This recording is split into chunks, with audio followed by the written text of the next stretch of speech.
Muy buenas noches, apreciados oyentes de Radio María en Colombia, en el mundo. Ustedes que nos acompañan a través de las redes sociales y en las distintas estaciones en el país, son bienvenidos a casa.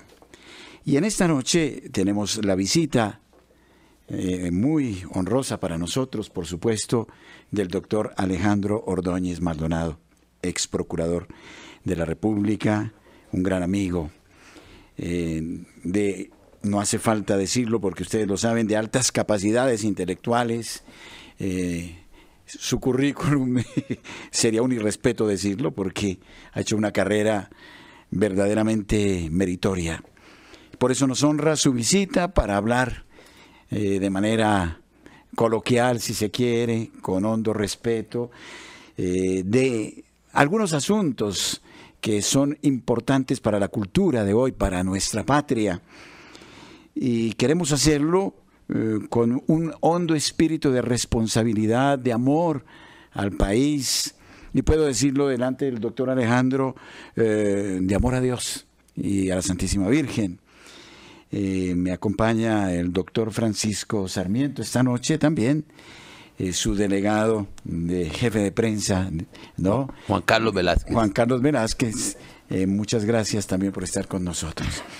Y entonces iniciamos este momento hablando sobre algunos tópicos fundamentales. Y yo, ante todo, le doy la bienvenida. Muchas gracias por estar con nosotros. Bueno, Padre Germán, muchas gracias por esta invitación. Ya hace año y medio, sí, ¿no es cierto? No? Sí. Que vinimos a hablar sobre temas en ese momento de interés.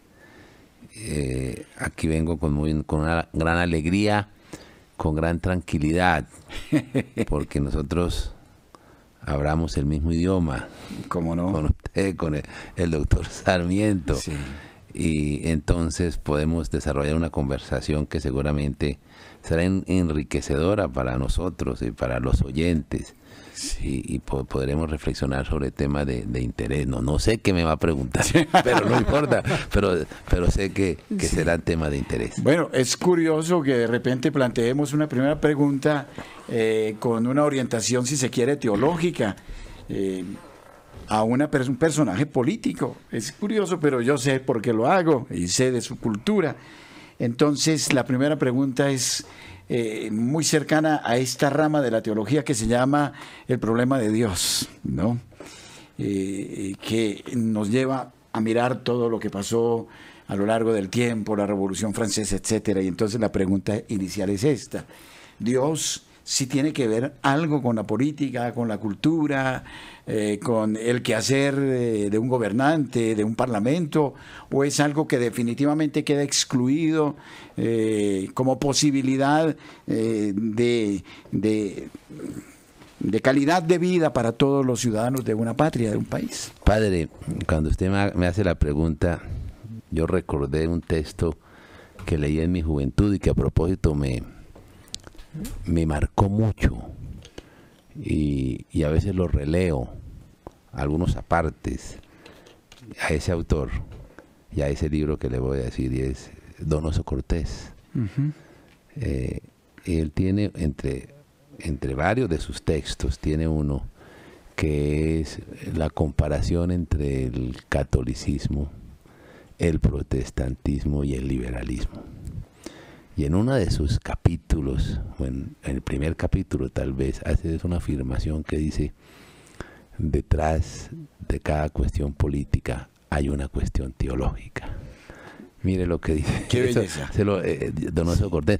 Donoso, que a propósito, paréntesis, él que tuvo una primera fase liberal, de libre pensador, no digo liberal porque aquí en Colombia liberales y conservadores son católicos, ¿sí? Sí. Pero Donoso Cortés, que tuvo una gran militancia en el libre pensamiento, tuvo un proceso de conversión, y el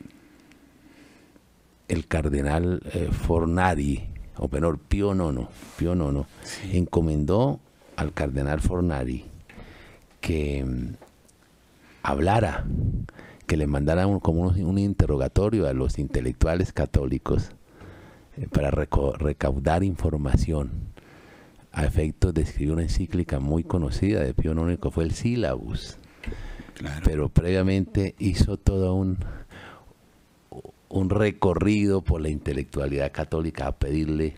Y hay una carta excepcional de Donoso, que son la carta al cardenal Fornari, que habla del pensamiento moderno, de los errores modernos, ya en esa época de la descristianización de Occidente. Pero bueno, me separo un poco de su pregunta, pero me parecía importante recordar esa afirmación de Donoso. Detrás de lo político hay siempre... Detrás de cada afirmación política hay un problema teológico, ¿sí? O detrás de cada tema político hay una afirmación teológica o un tema teológico. Es más o menos la frase de Donoso. Y claro que sí, quienes tenemos una formación, o quienes somos católicos, y tenemos criterio católico y una formación intelectual católica, pues sabemos que la sociedad es una criatura. Es una criatura, no es una rueda suelta. Y que la sociedad es el escenario donde los hombres en últimas actúan libremente, y es un escenario en el cual ejercen la virtud, ¿sí? O deben ejercer la virtud, y por eso las instituciones deben favorecer el ejercicio de la virtud de los hombres. De ahí la importancia de que las leyes le permitan al hombre la perfección de su naturaleza, ¿sí? Y tal vez aquí también cito a Pío XII en uno de sus discursos dirigidos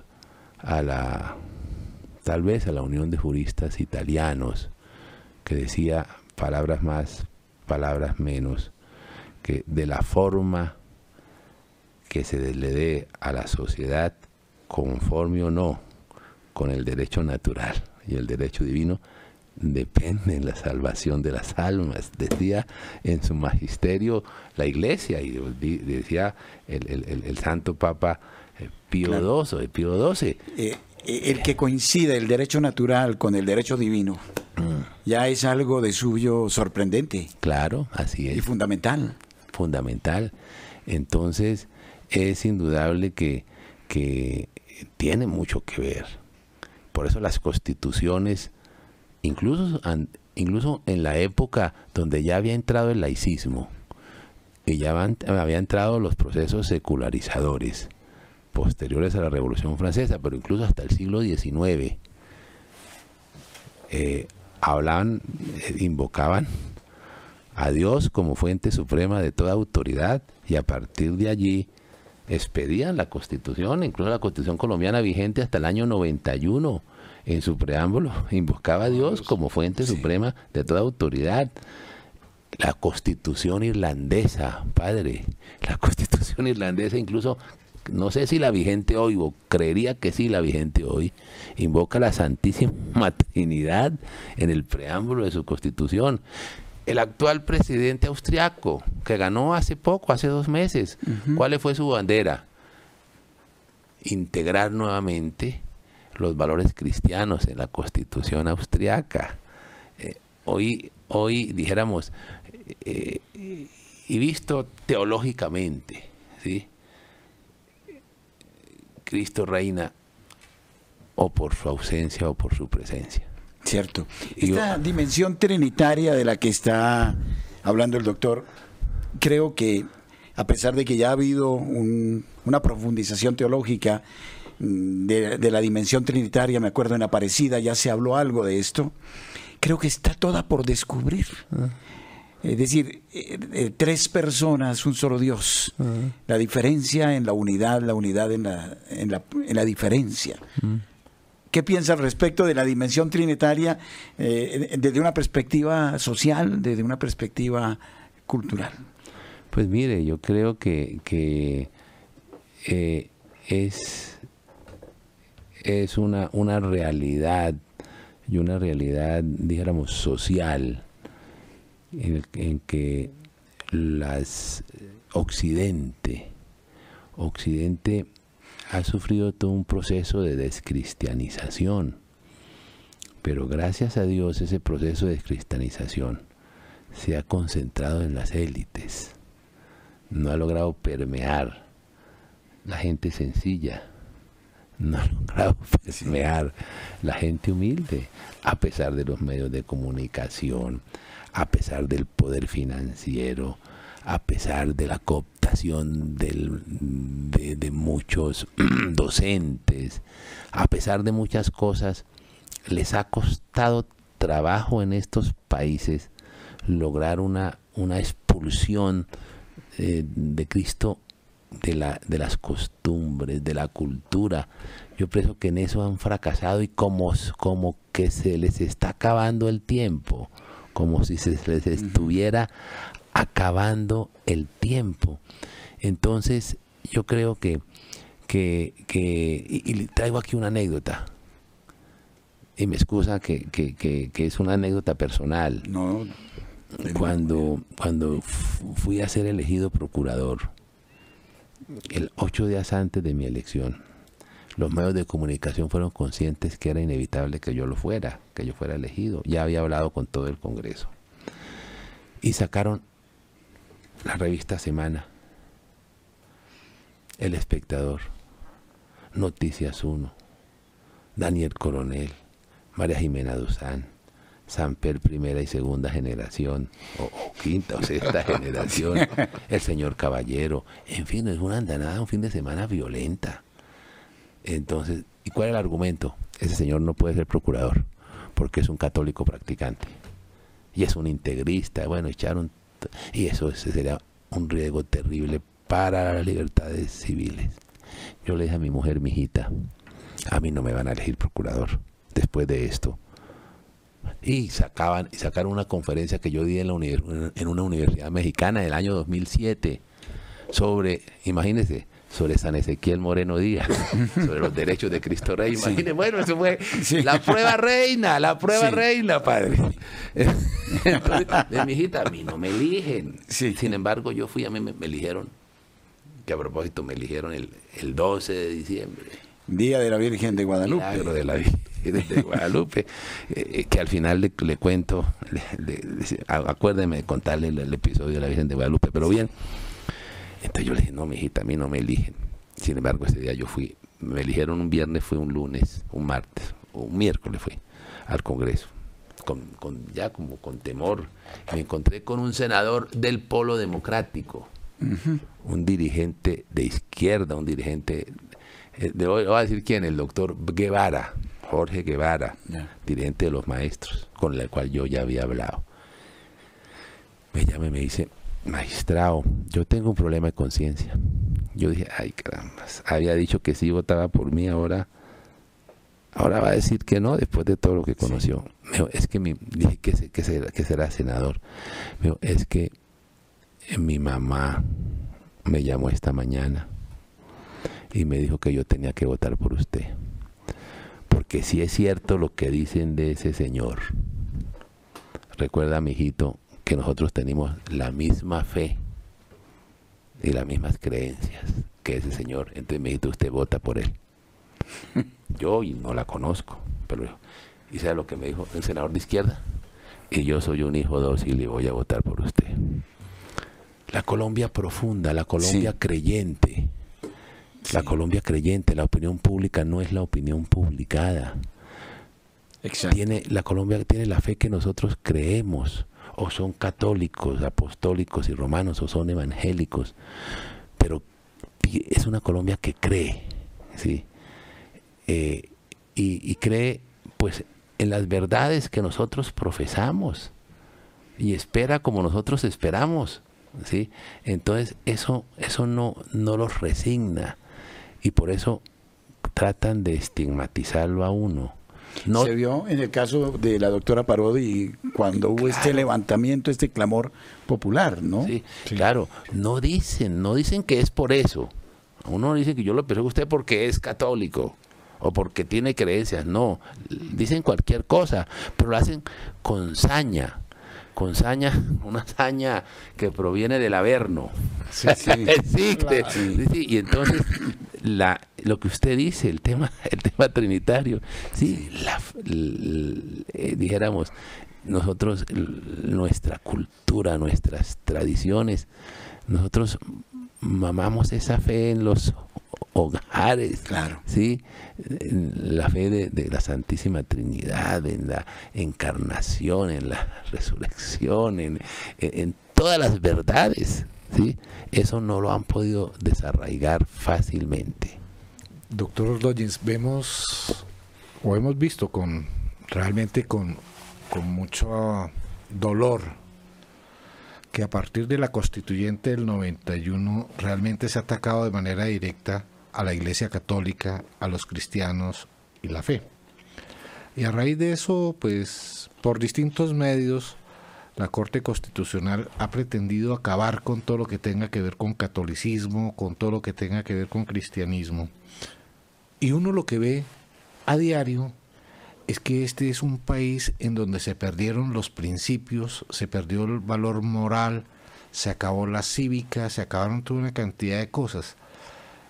Yo me atrevería a afirmar que realmente a partir de la Constitución del 91, en donde nos volvimos un país laico, ha aumentado realmente la perdición del país por la pérdida de valores. No lo dude, doctor, no lo dude que aquí se ha, dijéramos, acelerado este proceso a partir de la Constitución del 91 y a partir de las decisiones de la Corte Constitucional. Y estamos recogiendo los amargos frutos de eso. Y estamos recogiendo hoy, cuando se escandalizan por, bueno, todo, es leer la prensa de cada día, la muerte se han ensañado contra los niños, se han ensañado contra los niños y contra la inocencia de los niños, y se han ensañado en las más dramáticas perversiones, y se han ensayado contra la familia, y han pretendido desfigurar la familia en su unidad, en su fidelidad. Y no nos digamos mentiras, hoy la cultura de la muerte es política pública. Me refiero al aborto, me refiero a la eutanasia, me refiero a la eugenesia, me refiero a la legalización de la droga, me refiero al desmonte de la patria potestad, me refiero dijéramos, al cercenamiento, a la negación de ese derecho natural que está también en la Constitución, también es norma positiva del derecho de los papás a escoger la educación de sus hijos. Me refiero a esas, dijéramos, sentencias envilecedoras de la Corte Constitucional sobre el libre desarrollo de la personalidad.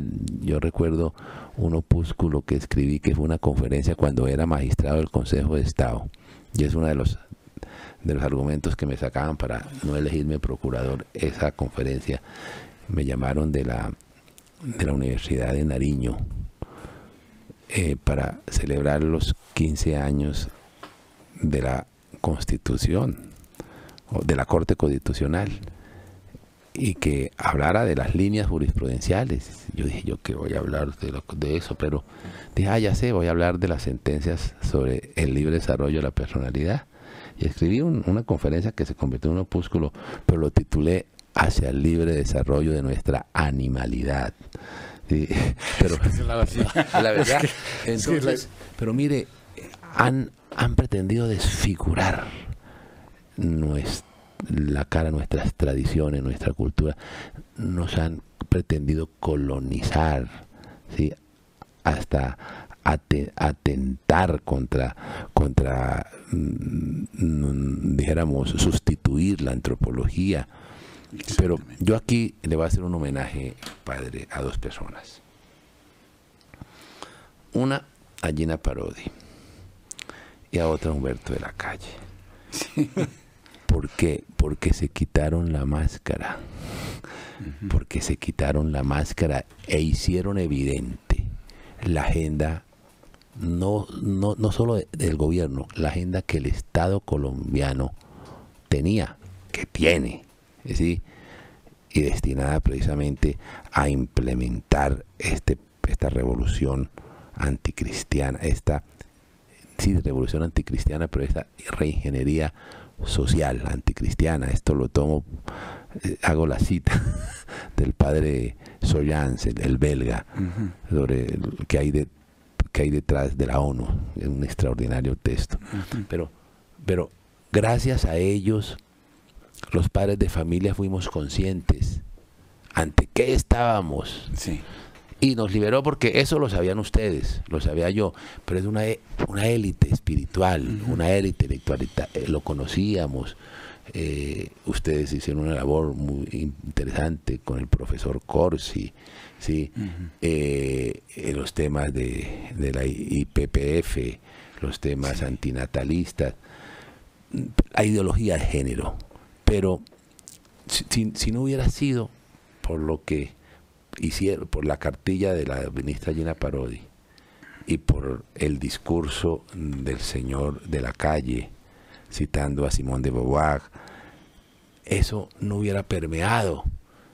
Nos libraron de ese ejercicio, que lo hubiéramos hecho, pero hubiera sido un poco árido, porque hubieran dicho, estos exagerados, como que ideología de género, como que el hombre no nace hombre y la mujer, ¿quién va a creer eso? Es una locura. No, ustedes son unos exagerados, unos integristas, unos fanáticos, hasta nos hubieran denunciado por injuria, por calumnia, pero gracias a Dios el Espíritu Santo le dijo a doña Gina que hiciera eso para despertar a Colombia y al señor de la Calle, y por eso salimos millones de papás.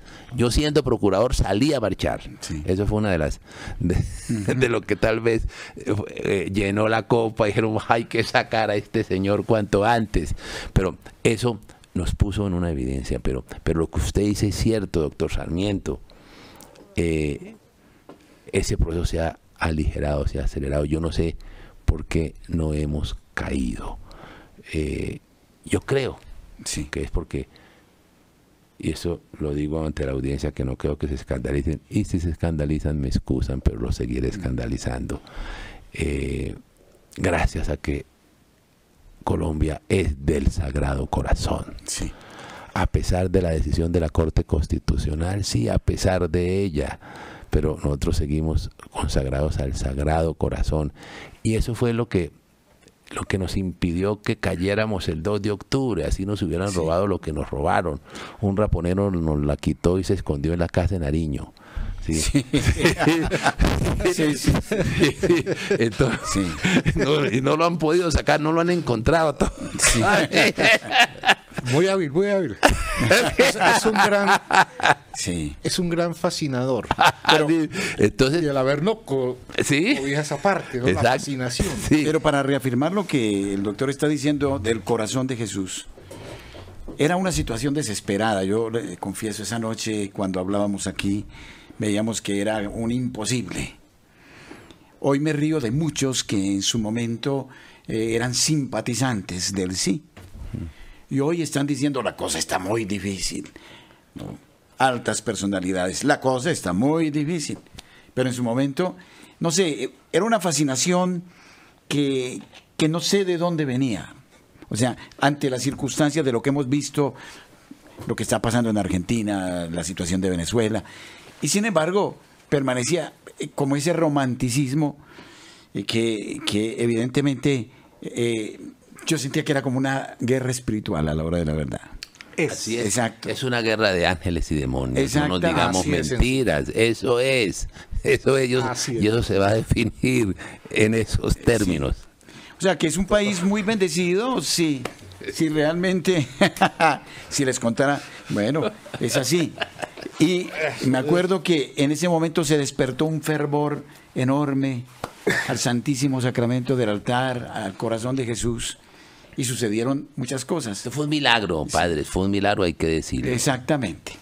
Entonces creo que desde ese punto de vista, bueno, volvamos aquí al tema. Juan Pablo II, San Juan Pablo II, hablaba mucho del peligro de la ideología de Gramsci. O sea, un neomarxismo que se dio cuenta que la lucha de clases no era el camino abierto, sino que había que demoler costumbres, demoler los principios de la familia, etcétera. Lo advertía Juan Pablo II. Benedicto XVI insistentemente habló del relativismo.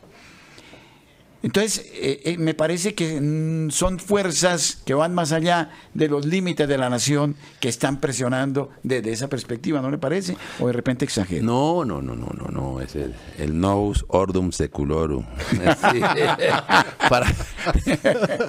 ¿Qué vamos a hacer? Es así. Pero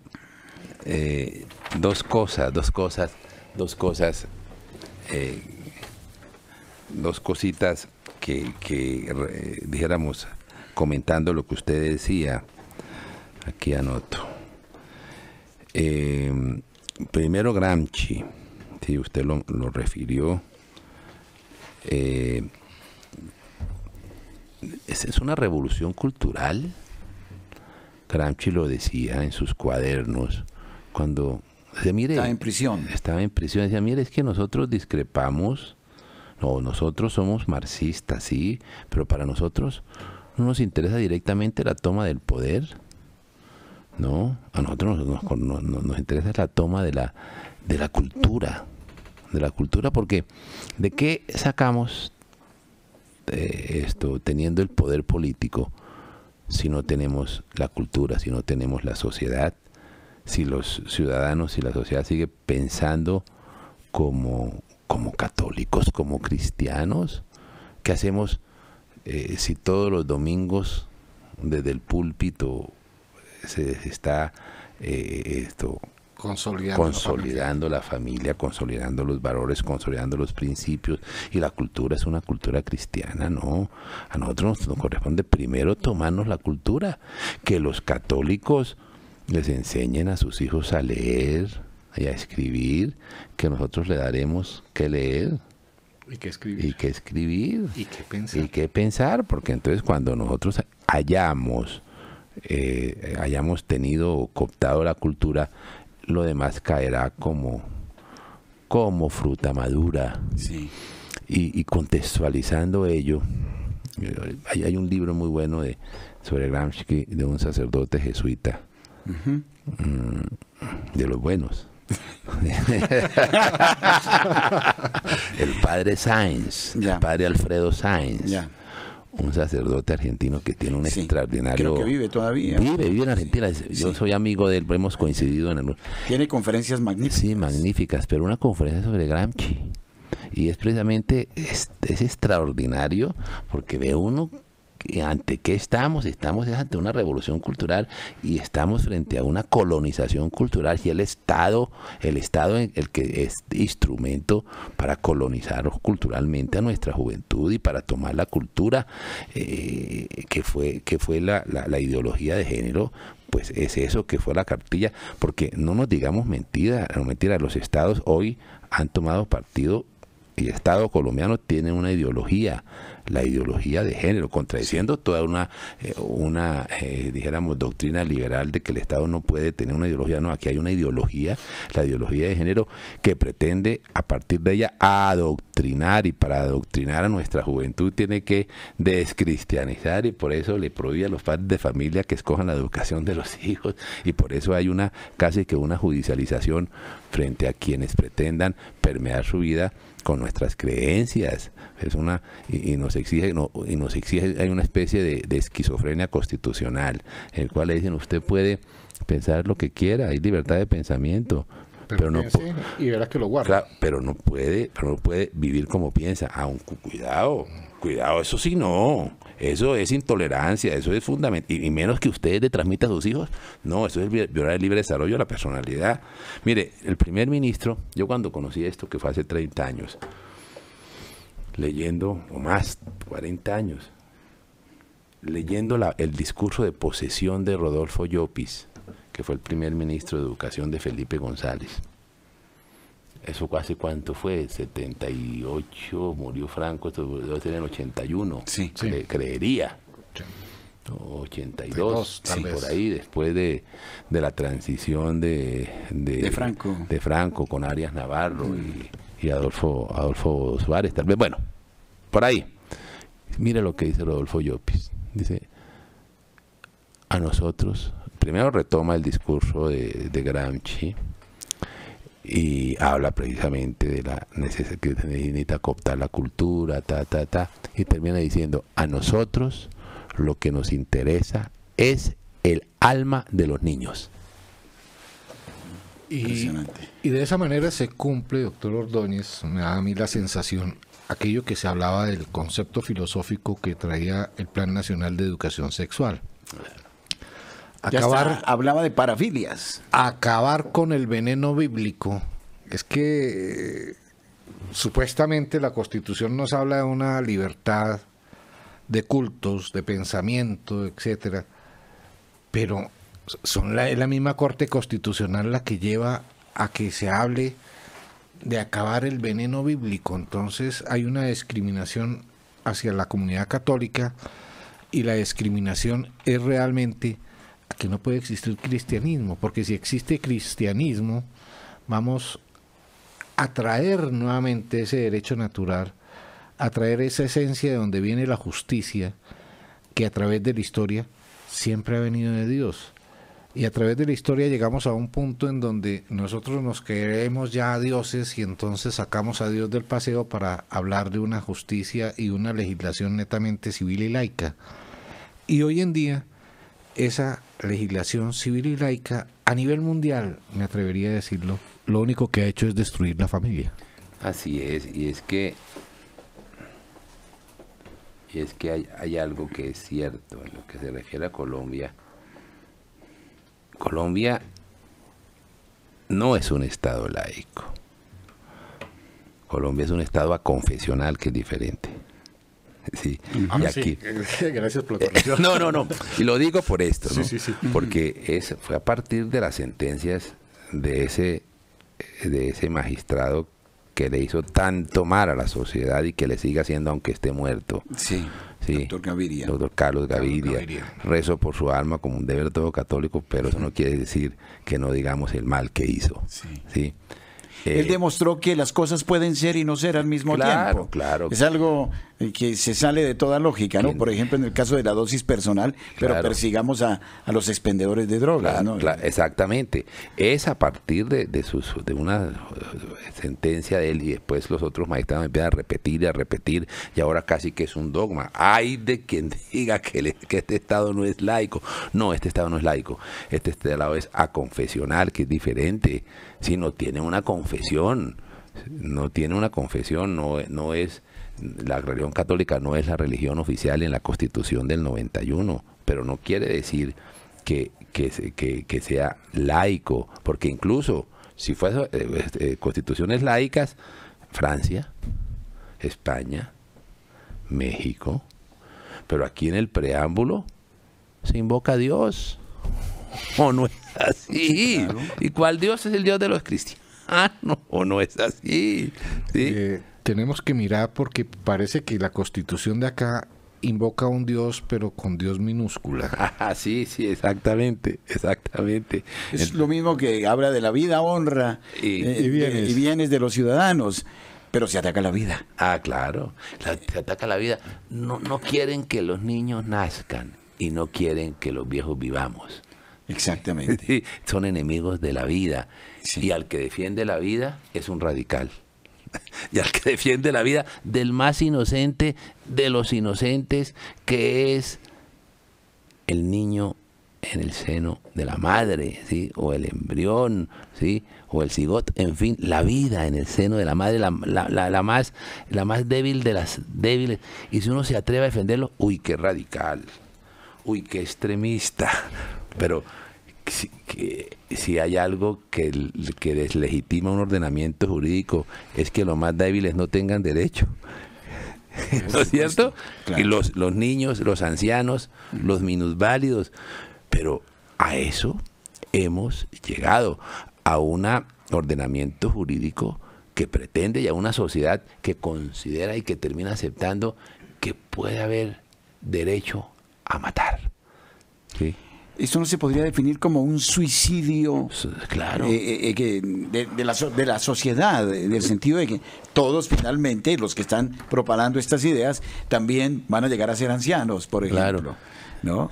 Dice un autor argentino, cuando yo fui profesor de filosofía del derecho hasta hace 6 meses, que ya por actividades en que estoy me fue imposible continuarlo, pero un doctor Montejano, Bernardino Montejano, dice, tiene un título que dice: quien a aborto mata, a eutanasia muere.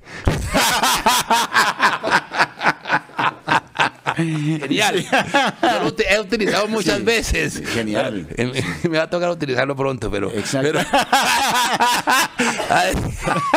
Es cierto, o sea, es un sinsentido, ¿no? Sí. De esta cultura occidental verdaderamente, ¿no? Pero yo quisiera ser un poquito de la línea de Tomás Moro esta noche también. Hay que ser positivos, siempre con la confianza en Dios. Sí, claro.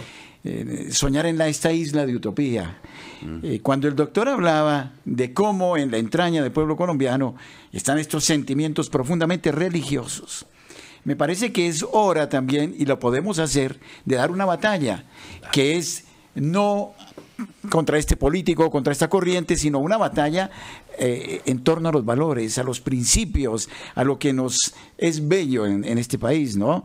Que yo creo que las inmensas mayorías son amantes de la tertulia, de la tradición, de la memoria, del compartir, de todo esto, y eso es, hay que en este momento, no creería que es importante trabajar todos estos aspectos como líneas esenciales para un futuro gobierno, si así Dios lo quisiera. Así es, padre, así es.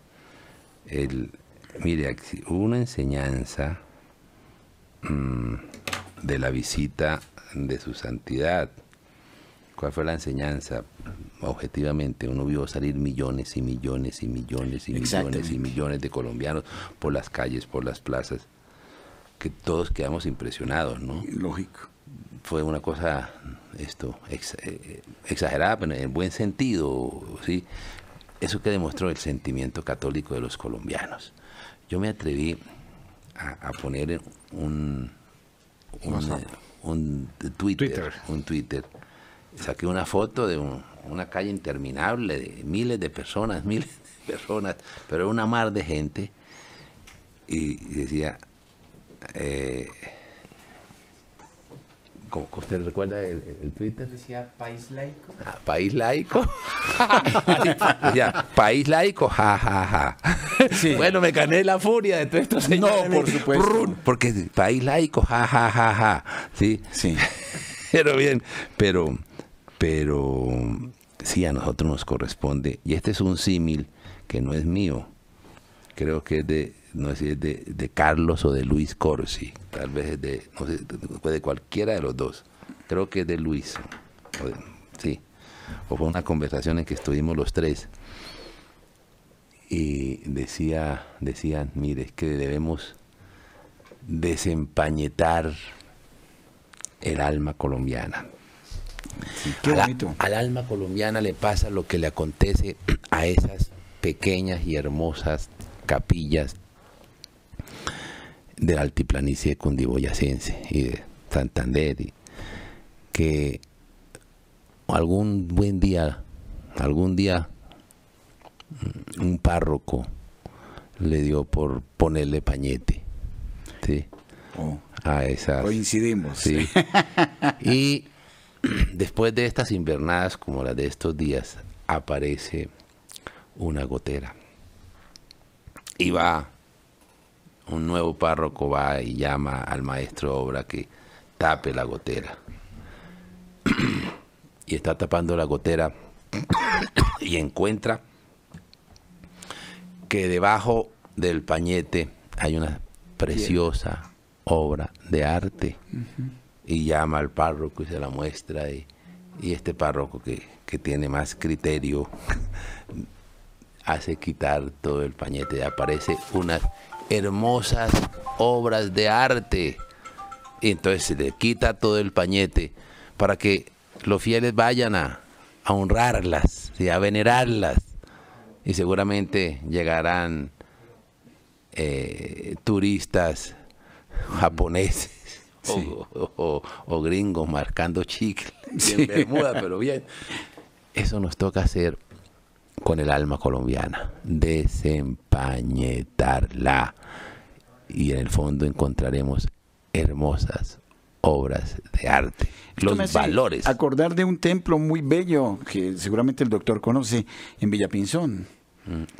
Un monseñor, estaba todo estucado, y un monseñor le dio por quitar el estuco, y eso fue cierto, de la sala bautismal, cuando encuentra una piedra absolutamente preciosa. Y entonces limpió toda la sala. Bueno, el pueblo se levantó, casi que expulsan al pobre monseñor del pueblo, pero él los educó mostrándoles la belleza de esa piedra y de todos los pañetes que estaban encima, la inutilidad de eso. Educó a la gente y quitaron todo ese estuco. ¡Qué templo tan precioso! Yo no lo conozco. Tiene que conozco el de Ubaté, que conocí hace poco, que es una hermosura. Sí. Es una hermosura. Yo no lo conocía, ¿no? Sí. Pero voy a ir a Villapinzón, porque eso no pasa. Es un templo precioso que está uno ahí, se eleva, ¿no?, hacia Dios. Entonces, para traer este símil que es muy interesante, lo que está diciendo el doctor, creo que hay que desempañetar muchas cosas. El alma colombiana, nos toca desempañetarla y encontraremos los valores, los principios cristianos. Encontraremos ese pañete que es el hedonismo, que tanta porquería, que les toca tanto relativismo, pero en el fondo todos los colombianos fuimos formados en nuestras tradiciones cristianas, en esos valores. Es que es increíble, doctor Ordóñez, es que ve uno la realidad colombiana, y es, duramos, la gente dura y critica y habla en contra de los curas, y habla en contra de la iglesia, en contra de Dios y toda la vaina, y cuando se le acerca la hora, ahí sí tráigame el cura. Claro. Esa es una realidad de apuño que vivimos acá en Colombia, y la gente se dice, es que no, y que no, y que no, y que no, pero a la hora de la verdad terminamos todos en la misma. Yo creo, doctor Ordóñez, y siempre lo he creído así, es que a nosotros nos falta ser auténticos. Nosotros nos hemos dejado empañetar, como usted dice, por un supuesto modernismo, por un supuesto relativismo, por un supuesto racionalismo, en donde si uno es objetivo realmente, nosotros nos hemos dejado engañar para dejar de trascender como personas, para dejar de trascender como colombianos, en busca de una verdadera realidad colombiana, en busca y la protección de un verdadero Colombia. Nosotros nos dejamos quitar todas nuestras culturas, todas nuestras tradiciones, íntegro todo, por todas cosas foráneas. Bueno, lamentablemente el tiempo, por compromisos que tiene el doctor, es...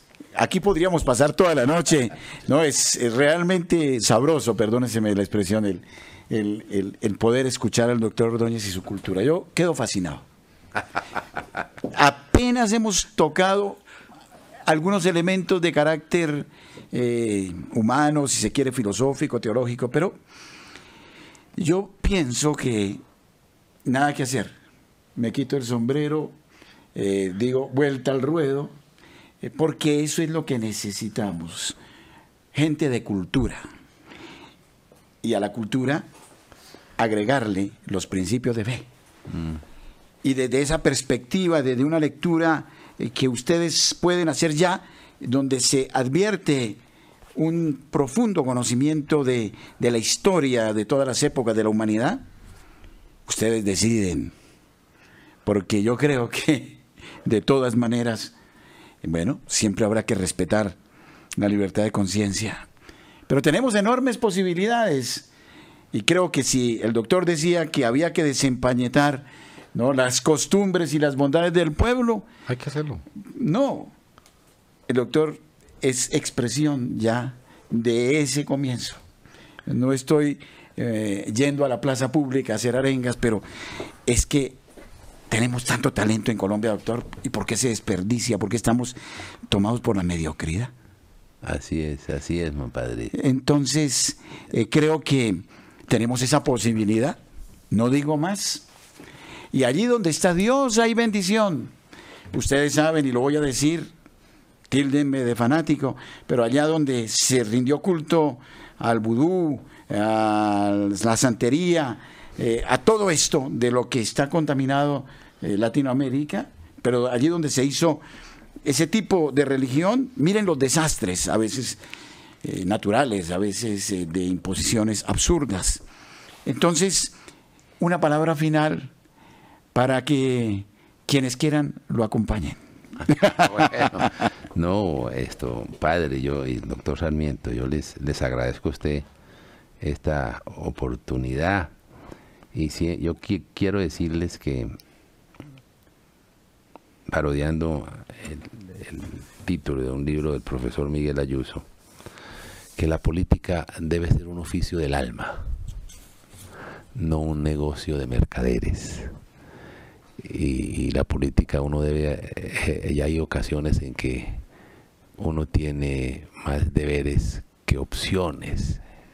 Y yo estoy en la vida pública con la convicción de que estoy cumpliendo unos deberes, que no me puedo sustraer a esos deberes, que de nosotros, el deber nuestro es el de la lucha, de Dios será la victoria, y no podemos avergonzarnos de ser lo que somos. Tampoco podemos pedir perdón por lo que somos. No vamos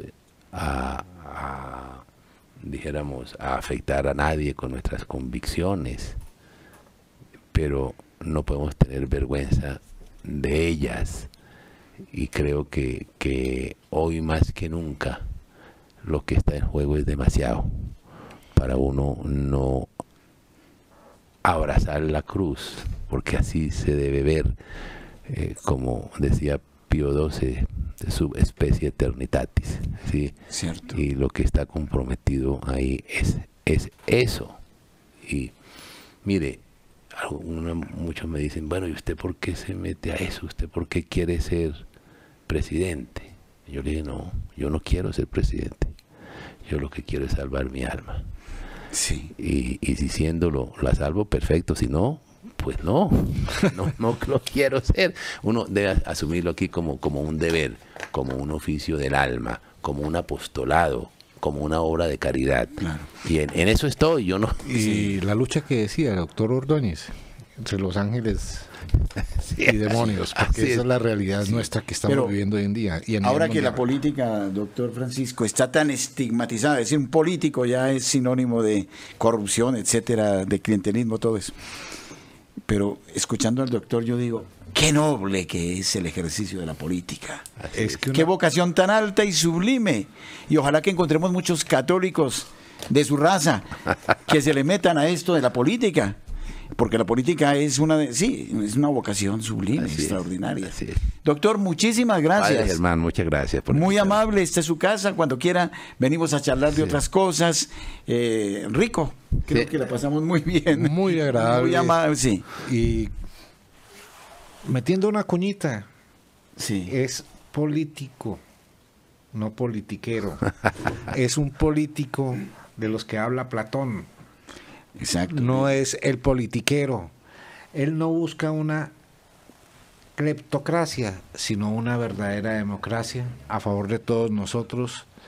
Pero hay algo muy importante, y lo digo con mucho respeto y admiración, doctor Ordóñez.